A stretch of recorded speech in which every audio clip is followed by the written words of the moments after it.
দৈর্ঘ্য 0.4 সেন্টিমিটার ব্যাস বিশিষ্ট একটি তারের সঙ্গে 20 কেজি ভার যুক্ত করার ফলে তারটির দৈর্ঘ্য বৃদ্ধি পেয়ে 102 সেন্টিমিটার হলো। তারটির উপাদানের ইয়ং গুণাঙ্ক কত? বলেছে 100 সেন্টিমিটার দৈর্ঘ্যকে আমরা এল দ্বারা চিহ্নিত করি 100 সেন্টিমিটার।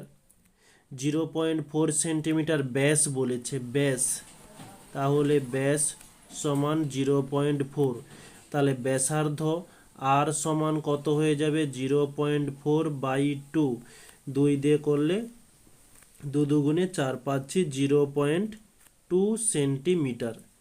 নেক্সট বলছে 20 কেজি ভার ঝোলানো আছে, এম সমান 20 কেজি।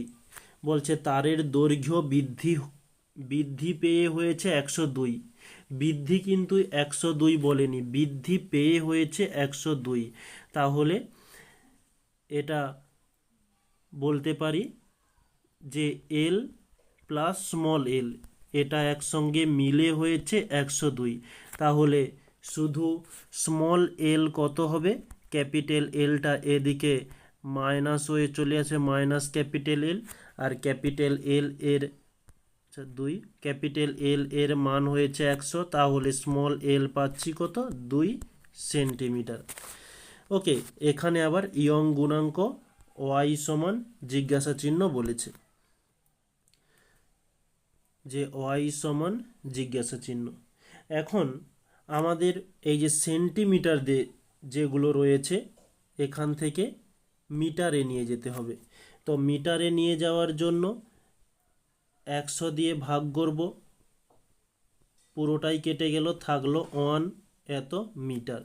নেক্সট বলছে 0.2 সেন্টিমিটার, একে 100 দিয়ে ভাগ করলে পয়েন্ট উঠে নিচে একটা শূন্য চলে এলো, এটা তাহলে হচ্ছে যে 0.002 মিটার। নেক্সট এদিকে 2 সেন্টিমিটার, এখানেও ঠিক 100 দিয়ে ভাগ করব, এত মিটার, তাহলে আমরা পাচ্ছি 0.02 মিটার। ওকে, এবারে আমাদের যে কেজি যেটা রয়েছে, কেজি থেকে নিউটনে নিয়ে যেতে হবে, তাই 20 সঙ্গে 9.8 যোগ করে আমরা নিউটনে নিয়ে যাচ্ছি। ওয়াই সমান জিজ্ঞাসা চিহ্ন কেটে দিই। ওকে, তো 20 সঙ্গে গুণ করে আমরা নিউটনে নিয়ে গেলাম, এত নিউটন লিখে দাও।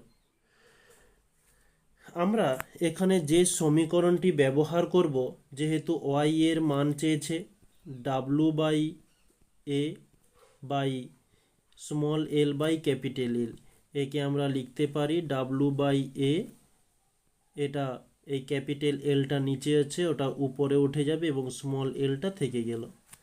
এবারে আমরা এখানে প্রত্যেকের মান পেয়ে গেছি, কিন্তু এ এর মানটা আমরা পাচ্ছি না। তো এ এর মানটা এখানে নির্ণয় করব। আমরা জানি এ সমান পাই আর স্কয়ার।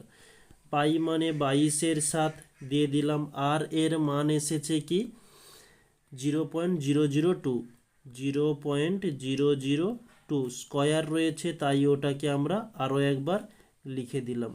ওকে, এই মানটি থাকলো। আমরা এটা নেক্সট পরবর্তী এ এর কাছে মানটা বসিয়ে ক্যালকুলেশনটা দেখে নেব। তো এখানে ডাব্লু এর মান এসেছিল কত? মানে যেটা ভারটাকে ঝোলানো হয়েছিল, ডাব্লু বা এম বলতে পারি, ওখানে আমরা এম বলেছি, ডাব্লু করে দাও।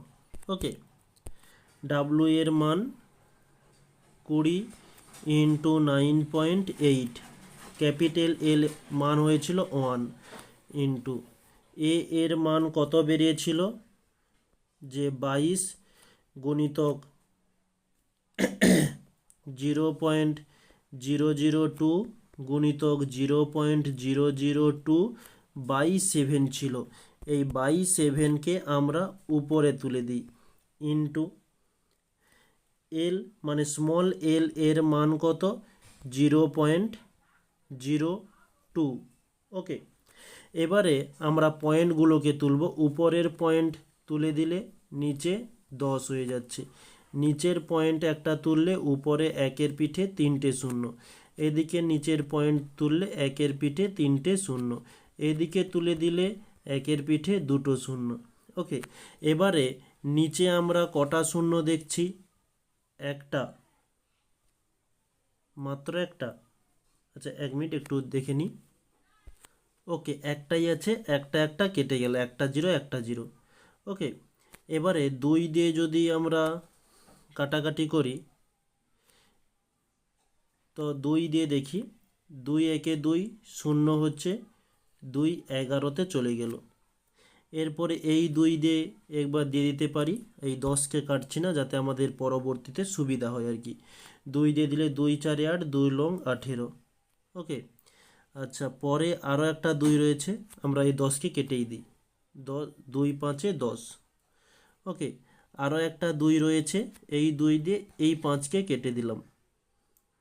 ওকে, মানে এই 10কে কেটে দিলাম, তাহলে নিচে আমাদের থাকছে শুধু 11, উপরে 5, 49, 7, এদিকে 1000, এদিকে 1000, এদিকে 5, সবগুলোকে গুণ করব এবার।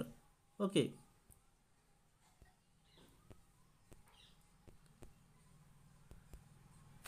আচ্ছা সবগুলোকে গুণ করলে আমরা কি পাচ্ছি? এই 5, 4 9, 7, 5কে গুণ করলে আমরা পেয়ে যাচ্ছি 8 5 7 5 ইন্টু, এখানে একের পিঠে 3টে শূন্য, এদিকে 3টে শূন্য, তাহলে 3 3 6টা শূন্য রয়েছে, তাই আমরা 10⁻6 করে দিলাম। নেক্সট নিচে আছে 11, এই 8575কে 11 দিয়ে ভাগ করলে পাচ্ছি 779.54 ইন্টু 10⁻6 যেমন ছিল দিয়ে দিলাম। একে আমরা আরেকটু উন্নতভাবে লিখতে পারি 7.79 ইন্টু 10⁻, এদিকে দেখো দশমিক দুটো সংখ্যা সরিয়েছি, তাই এদিকে 6এর পিঠে 2 যোগ হয়ে যাবে, তাহলে হচ্ছে 8, এত নিউটন পার মিটার স্কয়ার। এটি হচ্ছে আমাদের অ্যান্সার। পরবর্তী প্রশ্ন এখানে